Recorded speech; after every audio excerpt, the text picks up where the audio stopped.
Cristandade versus Torre, vídeo número 40. Uma produção Torre Small. O que esconde a teologia da Torre? Muito se discute sobre o instrumento de tortura e execução usado para dar cabo à vida terrena de Jesus. As evidências parecem sugerir uma estatística mais ou menos assim: cruz 99%, estaca 1%. Só a estatística seria suficiente a demonstrar a abismal diferença documental, mas a Sociedade Torre de Vigia insiste em negar o óbvio e evidente. Porque precisa ser diferente? No estilo musical brasileiro, só para contrariar? Para tentar provar ser a única religião verdadeira, ela precisa falar exatamente o oposto do que falam todas as demais religiões da chamada cristandade. Caso contrário, a Torre seria só mais uma, na tal cristandade. Mas crendo e ensinando ser a única religião verdadeira, obviamente, não pode ter a mesma teologia das demais religiões. Ela precisa ser diferente. E para sustentar a própria aberração intelectual, a Torre não acha dificuldade em ter que produzir provas fraudulentas e mentir sem constrangimento algum, confiando no fato que a maioria esmagadora dos seus leitores, os seus adeptos, não irão pesquisar, não irão colocar em dúvida as suas afirmações, pois todos os seus adeptos, salvo exceção, continuarão a crer que a Sociedade Torre de Vigia é o único canal de comunicação entre Deus e os homens. Mas atenção, só os homens da Torre. Tudo bem que a Bíblia narra a história de uma jumenta ter falado da parte de Deus a um homem. Mas, se passar por jumenta só para tentar ser o transmissor da voz de Deus, parece não ser a escolha melhor. Tem muita gente fazendo isso o mundo afora. E não só a Sociedade Torre de Vigia. Mas o fato de uma jumenta ter sido usada como boca de Deus é uma exceção e não uma regra. Atenção, asnos de turno, vocês estão fazendo papelão. Mas voltemos à análise do termo cruz e às suas implicações teológicas. Existem somente 5 versículos bíblicos em que o termo xilon é traduzido por madeiro. Todos os demais versículos deixam subentendido que o instrumento de tortura usado para sentenciar e executar Jesus foi uma cruz, ou seja, 2 traves dispostas de forma transversal, exatamente como conhecemos até os dias de hoje, com variações apenas no design, mas sempre dentro do mesmo modelo. Mas isso eles não mencionam. Preferem citar apenas esses 5 versículos em que o uso do termo, isoladamente e fora do contexto, permitiria supor tratar-se de uma única trave de madeira, ignorando as dezenas de vezes em que a Bíblia usa o termo stauros com o significado mais amplo da cruz que conhecemos, a crux latina. Mas não quero, pelo menos neste vídeo, entrar na discussão teológica, histórica ou semântica desses termos gregos. Eventualmente, poderei fazer um vídeo à parte para explorar esses aspectos. Neste vídeo que você está assistindo, prefiro focar a atenção numa denúncia reveladora do modus operandi da Torre, algo que poderá chocar você e lançar novas luzes sobre a Torre. Está achando o quê? Que só a Torre de Warwick tem novas luzes? Torre Small também, de tanto em tanto, manifesta uma nova luz. E esse vídeo será um exemplo disso. Por que será que a Torre de Warwick se comporta assim? Para motivar a denúncia que farei neste vídeo, sugiro uma breve passagem em um dos livros editado pela Sociedade Torre de Vigia. Um livro, geralmente não destinado ao público. Um manual de como ludibriar os incautos que irão ser abordados pelas estradas, pelas praças ou até de casa em casa. O livro em questão é Raciocínio à Base das Escrituras.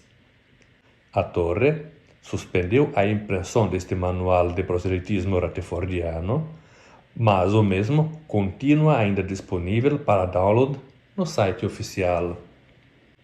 Vamos à página número 99 da versão em português deste livrinho de alfabetização dogmática da Torre. Foi esse o caso no que diz respeito à execução do Filho de Deus? É digno de nota que a Bíblia emprega também a palavra xilon para identificar o instrumento usado. A Greek English Lexicon de Liddell e Scott define isto como significando madeira cortada e pronta para uso, lenha, madeiro, etc. Pedaço de pau, torra, viga, poste, porrete, cacete, estaca em que os criminosos eram pregados, de madeira verde, árvore. Esse vídeo tem o intuito de demonstrar que a desonestidade intelectual às vezes parece ir além do imaginável. É correto admitir que poderia existir sim uma remota possibilidade de que o instrumento de tortura fosse o madeiro, ou estaca, como amam definir os rutherfordianos. Mas estamos falando de no máximo 1% de possibilidade documental de que Jesus tenha sido pregado em uma estaca em vez de uma cruz. Sinceramente, não mudaria em nada se descobríssemos que o instrumento de tortura usado para executar Jesus não tivesse sido uma cruz.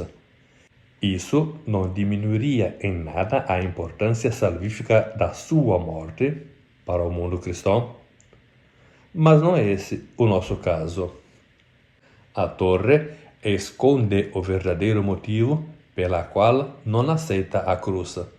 E te garanto que não é nada de espiritual. A fé não tem nada a ver com essa, digamos, escolha. Para isso, você terá que pacientar e seguir o vídeo até o final para descobrir por que aboliram a cruz. E não somente a cruz. Para desmistificar a suposta teoria que a cruz era um objeto pagão, vale a pena lembrar que muito antes ainda da cruz, já na época de Moisés, o poste, estaca, trave ou árvore, chame-o como preferir, era um objeto pagão condenado pela lei mosaica. Em vez disso, vocês devem lhes fazer o seguinte: destruam seus altares, destrocem suas colunas sagradas, derrubem seus postes sagrados e queimem suas imagens esculpidas. Excepcionalmente, ao invés de citar uma Bíblia oficial e reconhecida no mundo acadêmico, preferi citar a TNM ao invés de citar uma Bíblia católica, ortodoxa ou protestante. Portanto, a defesa de evitar objetos pagãos vale para ambas opções, cruz ou poste sagrado. Mas antes de seguirmos para o impacto real dessa escolha, vale lembrar como a própria torre mudou ao longo do tempo. Com a morte de Russell e a apropriação da gráfica, além de um considerável número de membros do grupo dos estudantes da Bíblia, grupo originário de Russell, que inclusive existe até os dias de hoje, Rutherford teve que abrir mão de algumas coisinhas que ficaram no cômodo esquecimento. menos para a torre small. Por exemplo, no vídeo número 28 deste canal, a torre, como ninguém nunca te mostrou, Rutherford, que gerenciava já a Watchtower, teve de abrir mão do grupo dos estudantes da Bíblia para criar um outro grupo, agora com o nome de Testemunhas de Jeová, instrumentalizando a passagem de Isaías 43:10 para dar credibilidade à nova identidade do movimento, que se destacava definitivamente dos estudantes da Bíblia, grupo que, volto a repetir, existe até os dias atuais. Mas não foi só dessa parte jurídica relacionada à razão social que ele teve que abrir mão. Este vídeo irá levantar a discussão de que poderá ter mais coisas envolvidas. Lembra que no início do vídeo eu citei o livro Raciocínio à Base das Escrituras? Pois é, a Torre ama citar autores e editoras de renome para validar seus argumentos. Mas será que isso procede? Vamos reler o parágrafo em questão da página 99 da edição em português. Foi esse o caso no que diz respeito à execução do Filho de Deus? É digno de nota que a Bíblia emprega também a palavra xylon para identificar o instrumento usado. A Greek English Lexicon de Liddell e Scott define isto como significando madeira cortada e pronta para uso, lenha, madeiro, etc. Pedaço de pau, torra, viga, poste, porrete, cacete, estaca em que os criminosos eram pregados, de madeira verde, árvore. Como exige a convenção acadêmica, quando se cita uma obra ou a fala de terceiros, coloca-se os textos entre aspas. Mas você percebeu que a citação que mencionam está entre aspas, mas também cheia de reticências? A primeira leitura pode dar a impressão de que os escritores do livro Raciocínio à Base das Escrituras quiseram apenas abreviar a nota, limitando-se a destacar o que era o foco de sua pesquisa. Mas será que as reticências tinham apenas esse propósito? Honestamente, você que está assistindo a este vídeo já teve a curiosidade de pesquisar diretamente na fonte as informações contidas nesse manual de proselitismo da Torre chamado Raciocínio à Base das Escrituras? Quase certamente não, pois sempre se deu crédito às publicações da Torre como alimento espiritual, sobretudo porque ela supostamente basearia seus argumentos em obras literárias e autores de renome acadêmicos impecáveis. Isso, em parte, é verdade, mas em parte não. Pasme, alguns desses 3 pontinhos tinham como objetivo esconder que entre os vários significados do termo em questão estava também a cruz. Vou basear minha acusação em documentos oficiais que apresentarei ao longo deste vídeo. É necessário fazer uma premissa técnica para entender melhor os posts a seguir. Lembra daquele jogo dos 7 euros que vinham nas revistas? Apesar de serem em línguas diferentes, observe os detalhes desse parágrafo em português e italiano. E encontre o erro.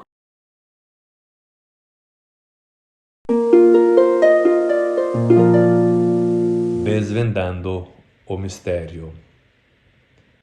Na versão em português, se cita os autores como em italiano, mas não cita a editora Le Monnier.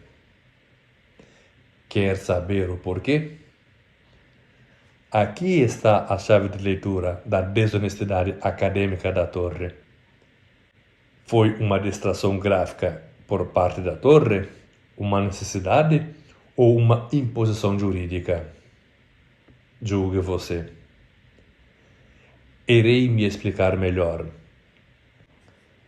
A extinta casa publicadora Le Monnier, que publicou a obra A Greek English Lexicon dos doutores acadêmicos Henry George Liddell e Robert Scott em 1975, foi incorporada à Mondadori Editoras. Por que, na edição em português, o livro Raciocínio à Base das Escrituras não cita a editora, mas somente os autores de A Greek English Lexicon? Talvez porque os autores são já mortos e, portanto, não podem pedir reparação, como fez a editora Le Monnier? Henry George Liddell faleceu em 18 de janeiro de 1898 e Robert Scott faleceu em 2 de dezembro de 1887. Você sabia do incidente que houve entre a editora Le Monnier e a Bethel de Roma? Irei reproduzir as cartas oficiais trocadas entre a Le Monnier e a Bethel Roma, devidamente traduzidas para que você possa entender o sistema ludibrioso que a torre usou nesse caso. Começo com o envio da carta da editora Le Monnier. Prezados senhores, com vivo desapontamento, constatamos na página 85 de sua publicação, Raciocínio à Base das Escrituras, uma citação retirada do nosso dicionário grego Liddell Scott. Tal citação aparece artificialmente truncada, suprimindo o termo a cruz listado entre os significados possíveis, com o objetivo de sustentar, com a autoridade do nosso nome e do nosso dicionário, amplamente apreciado, uma tese teológica de sua autoria. Ora, embora consideremos todas as teses em matéria religiosa dignas de respeito, julgamos extremamente incorreto, além de gravemente prejudicial à nossa reputação científica, o modo como os senhores procederam. Com efeito, diante de uma pluralidade de significados difundidos e considerados aceitáveis, o nosso dicionário os apresenta corretamente todos, deixando aos filólogos o debate sobre a pertinência de cada um, conforme os diversos contextos históricos e textuais. A sua citação amputada faz-nos, por um lado, parecer defensores de uma tese teológica que, francamente, nos é totalmente alheia e irrelevante, uma vez que o objetivo científico e didático de um dicionário é completamente distinto. Por outro lado, essa mesma omissão nos faz falsamente parecer, no plano lexicográfico, que nos diz respeito e nos importa, como incompletos e falhos. Estamos certos de que os senhores quererão, com a máxima urgência, reparar o dano causado à nossa imagem e ao nosso bom nome, publicando em sua imprensa, com o devido destaque tipográfico, uma declaração reparatória clara e inequívoca. Aguardamos uma comunicação de sua parte a esse respeito, com a devida presteza, com distintas saudações. Ou seja, quando a Le Monnier teve o conhecimento da omissão proposital do termo cruz na citação do livro da Torre, sendo ela, a Le Monnier, uma editora laica e independente, escreveu essa carta que você acabou de ouvir para a Bethel Roma, pedindo reparação do incidente e um público pedido de desculpas. Ouça agora o que a torre respondeu. Ilustre editora Felice Le Monnier, Caixa Postal 202-50100, Florença. Referimos-nos à sua carta de 23 de setembro de 1988, na qual lamentam supostas omissões e impropriedades de nossa parte na citação extraída da entrada Shilon, do vosso dicionário grego Liddell Scott. A esse respeito, gostaríamos de destacar o seguinte. Qualquer autor que recorra às definições de um dicionário segue a prática constante e correta de citar uma ou mais acepções que se ajustem ao tema tratado, sem ter a obrigação de citá-las todas, inclusive aquelas alheias ao conceito exposto, apenas para não ser acusado de impropriedade. A sua afirmação de que a nossa citação incompleta os faz parecer defensores de uma tese teológica que lhes é totalmente estranha, ou que os apresenta como carentes do ponto de vista lexicográfico, é inteiramente desprovida de fundamentos relevantes, considerando que a nossa própria citação contém, por 3 vezes, reticências que, conforme o uso comum, indicam claramente ao leitor que o texto foi citado apenas em partes selecionadas, Sob o ponto de vista jurídico, a nossa publicação, Raciocine à Base das Escrituras, contém todos os elementos exigidos pelos artigos 65 e 70 da Lei de 22 de abril de 1941, número 663, para identificar o vosso dicionário. Tampouco a nossa citação, nos termos do artigo 8 da Lei de 8 de fevereiro de 1948, número 47, conforme substituído pelo artigo 42 da Lei de 5 de agosto de 1981, número 416, é contrária à verdade, pois reproduz com precisão os trechos citados do dicionário. Raciocine à base das Escrituras. Não cita diversas partes das numerosas acepções da entrada Shilon, Ish, 2/2 integralmente, 2/3, 2/4 integralmente, 3 integralmente.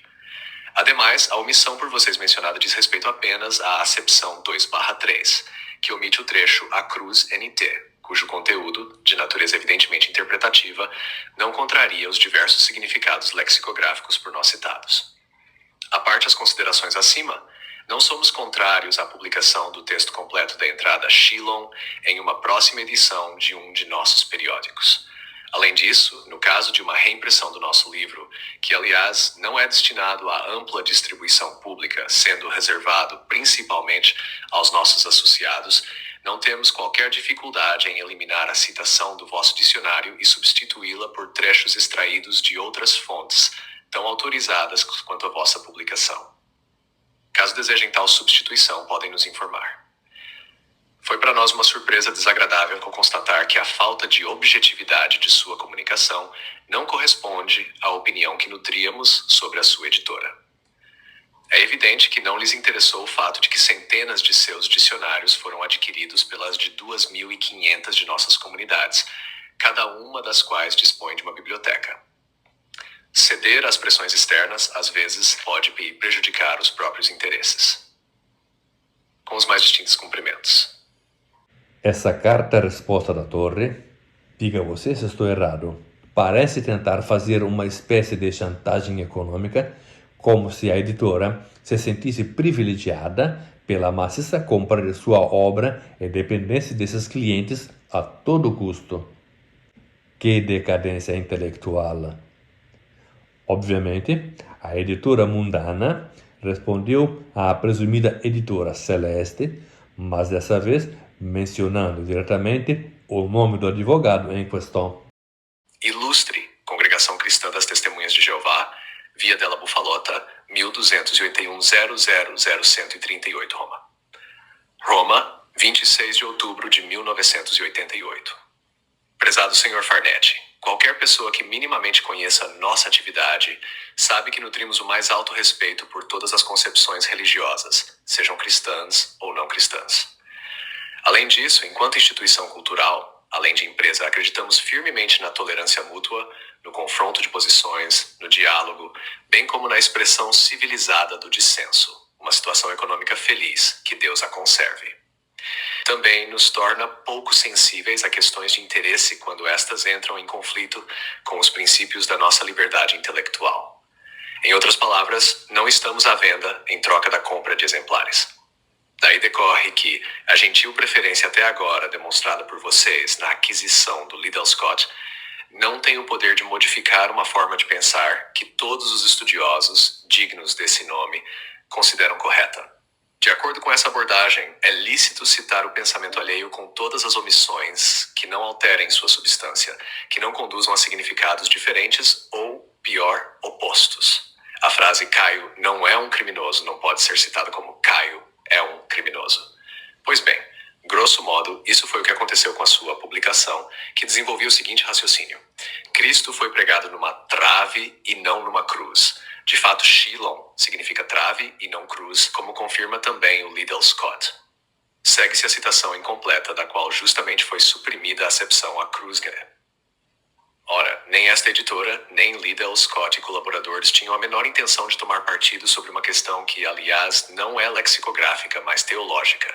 Tanto é verdade que reportaram várias acepções, trave e cruz, mas também madeira, bastão, tronco, mesa ou balcão, etc., cada uma com sua fonte. Suprimir uma dessas acepções para, em seguida, afirmar que ela não existe nos parece uma forma bastante maliciosa de sustentar a sua tese, por outros aspectos absolutamente respeitável. Convidamo-lo, portanto, a restaurar a integridade da citação.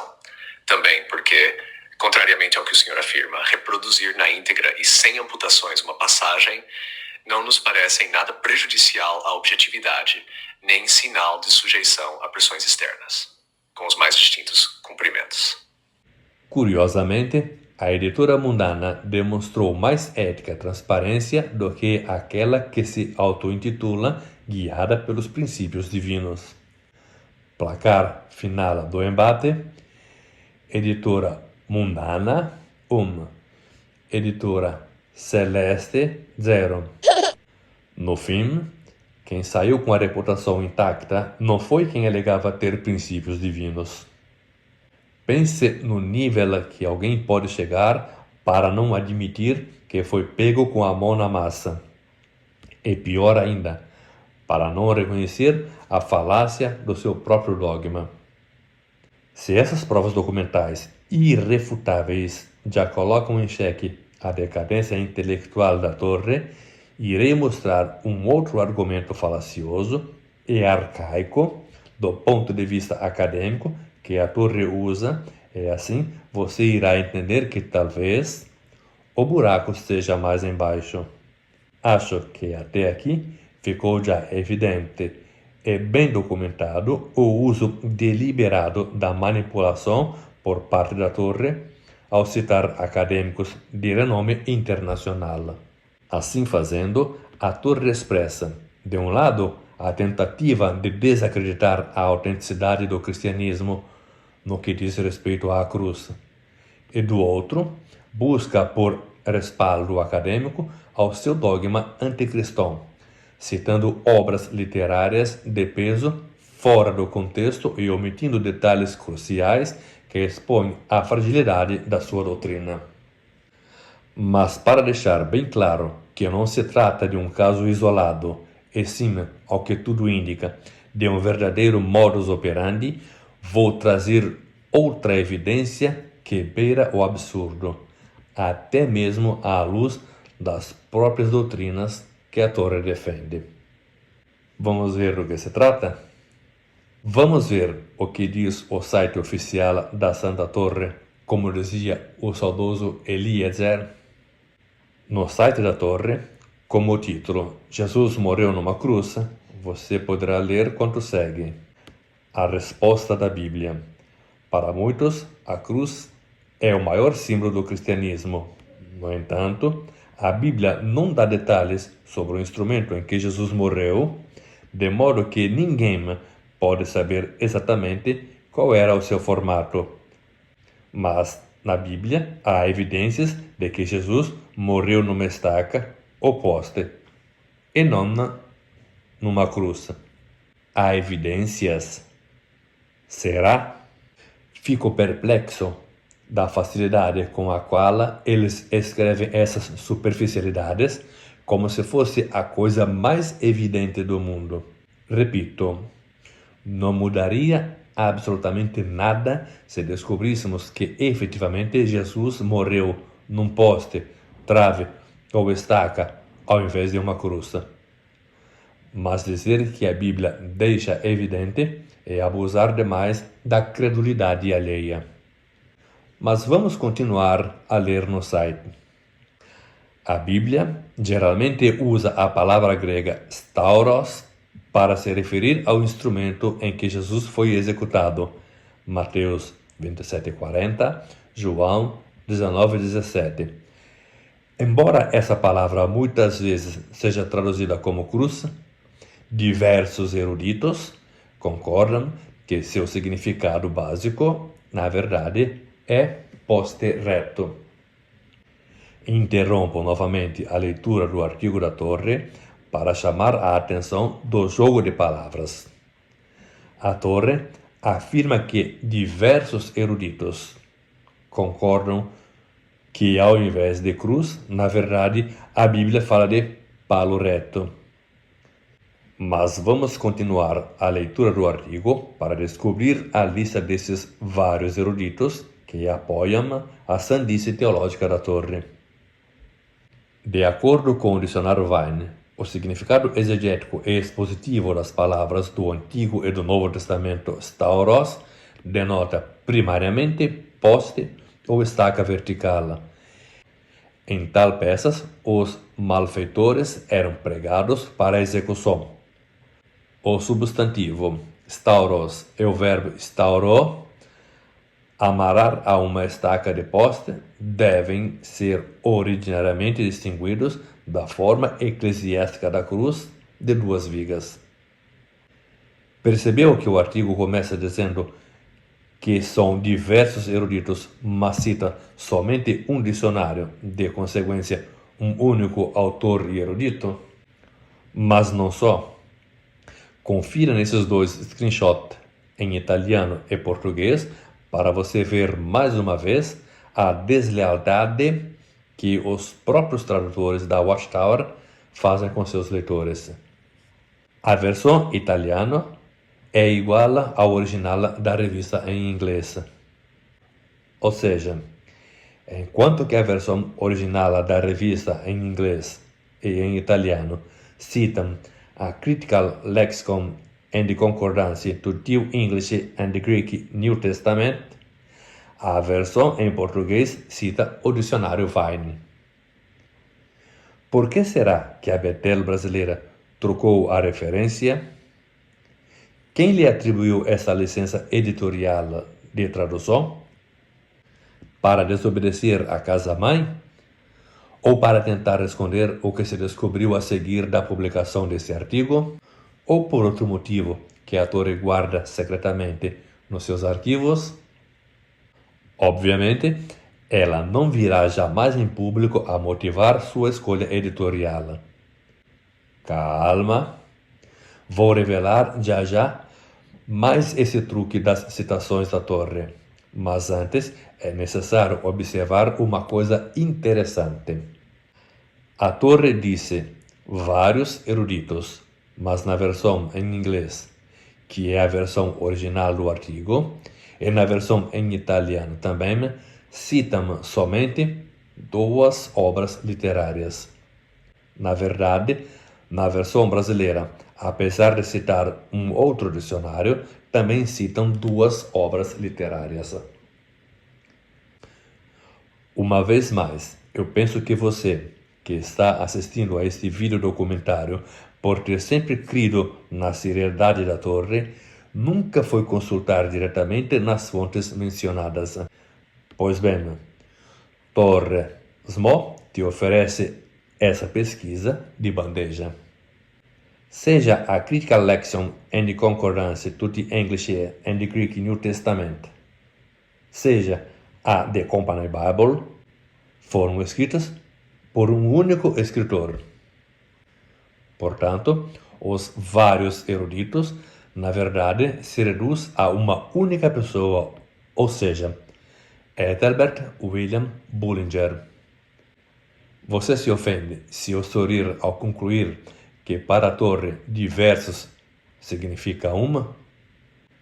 Ok, vamos prosseguir na leitura. Além disso, a Bíblia usa a palavra grega xylon como sinônimo de stauros, Atos 5:30, 1 Pedro 2:24. Essa palavra significa madeira, viga, estaca ou árvore. Desse modo, a The Companion Bible conclui: não há nada no grego do Novo Testamento que sequer sugira 2 peças de madeira. Bom, não tem mais novidade por quanto diz respeito ao autor de ambos os livros citados, porque já revelei que se trata de Bullinger. Mas tem mais 2 coisinhas nesse parágrafo da Torre que acabamos de ler. Uma é o método que todos conhecemos já, que a Torre, quando quer incluir a própria interpretação ou visão dogmática, ela usa parênteses quadradas para dizer uma coisa que o autor não disse. Portanto, as palavras Novo Testamento não estão no dicionário, mas talvez, para dar um tom mais sacral, ela teria feito essa escolha editorial. Já a outra coisinha é que a equipe de redação muito provavelmente não percebeu que a preposição do ficou fora dos parênteses quadrados e talvez, por excesso de zelo, traduziram tanto em português quanto em italiano com o mesmo deslize editorial. Obviamente, surge espontânea a pergunta: por que foram tão fiscais em traduzir ao pé da letra até esse deslize, mas trocaram a bibliografia? Mas as coisas não param por aí. Vamos descobrir quem foi Bullinger. Ethelbert William Bullinger, 1837-1913, foi um religioso anglicano. Ele era ministro ordenado da Igreja Anglicana e também um erudito bíblico bastante conhecido por sua abordagem literalista e pelo envolvimento com o dispensacionalismo e o ultradispensacionalismo, correntes que influenciaram fortemente a teologia escatológica de alguns grupos protestantes posteriores. Portanto, segundo a teologia da Torre, ela consultou fontes, como sempre fez, da cristandade. O mais curioso é que no mesmo livro de Bullinger, The Company Bible, ele ensina coisas que chocariam até mesmo as próprias doutrinas da Torre. Ou seja, Bullinger ensina nesse livro que Jesus teria morrido numa quarta-feira e não na sexta-feira, como ensina a Torre e as demais igrejas da cristandade, salvo raras exceções. É que não foram 2, mas sim 4 ladrões que foram crucificados ou pregados nas estacas com Jesus. Tem mais doutrinas de Bullinger que hoje poderíamos achar bizarras, mas não serve para o contexto deste vídeo documentário. Serve só ressaltar que a obra The Company Bible, iniciada por Bullinger em 1909, ganhou forma nas primeiras décadas de 1900 e foi concluída após sua morte por colaboradores que seguiram suas notas e manuscritos. Isso significa que, no início dos anos 1900, ainda não havia sido descoberta muitos manuscritos e achados arqueológicos que corroboram o uso da cruz como instrumento de punição pelos romanos. Sem desmerecer o teólogo Bullinger, é importante destacar que naquela época havia muito menos acessibilidade a evidências concretas do que se tem hoje. Por isso, concluo que a Torre sente a necessidade de recorrer a fontes ultrapassadas, porque sabe que dificilmente encontraria nos dias atuais estudiosos que sustentassem sua teologia. Vamos fazer um pequeno exercício com o modo de falar brasileiro para ampliar ainda mais nossa visão e desfazer o mito do madeiro? No Brasil, se diz: vou cortar cabelo, vou pintar unha, vou comprar sapato. Isso não significa literalmente cortar um único fio de cabelo, pintar só uma unha, ou que todos os brasileiros sejam parentes do lendário Saci Pererê. Um estrangeiro que ouve frases idiomáticas como essas sabe que não pode levá-las ao pé da letra, mas deve considerar seu valor cultural.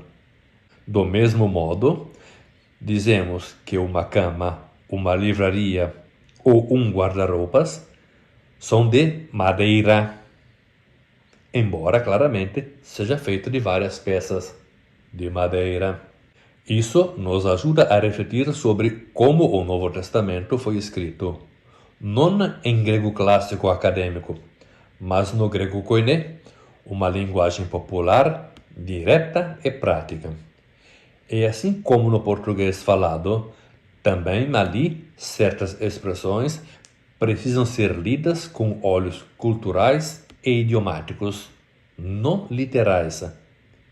Se eu te dissesse que essa nem é a parte mais estranha, quer saber mais sobre outras curiosidades que envolvem essa escolha dogmática da torre? Então, não perca o próximo vídeo. Essa foi a ponta da estaca. Ops, iceberg. Torre, small. Somos manipuladores otários.